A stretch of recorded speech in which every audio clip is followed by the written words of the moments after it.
Obisk visokega gosta ima tudi povsem resno ozadje. Komentar dneva Jurij Gustinčič.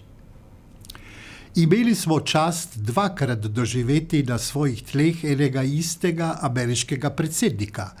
Nič zato, da ne v prvem in ne v drugem primeru v zelo zapletenem mednarodnem položaju sveta ni prišel k nam in zaradi nas, marveč zato, da se sestane ali z Vladimirjem Putinom, ki skupaj vplivata na svet, ali z vodji Evropske unije, ki bi tudi rada tako vplivala.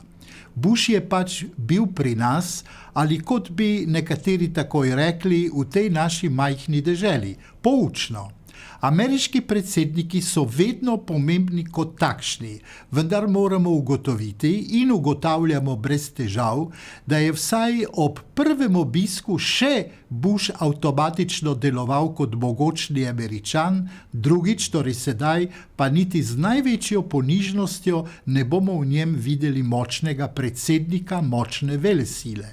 Med tistim in sedanjim Bushem ležijo gore slabe politike, predvsem pa polomija Iraka.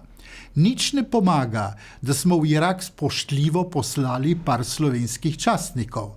Danes bomo tudi dobili uradne dokumente, s katerimi Evropa in Amerika prikrivata, kakor pač znata, ne dovolj dogovorjeno ali pa še sploh nedogovorjeno. Če se zanašamo na naša občila, ne vidimo dobro niti tega. Kaj sploh vidimo? Ogromna policijsko-vojaška prizadevanja za varnost gosta.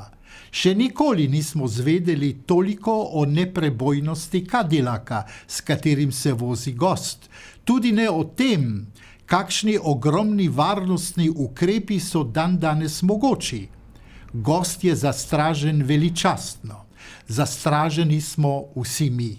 O tem ni dvoma. Kaj bi nam politični dogovori? Glodamo lahko drugo prepričljivo temo.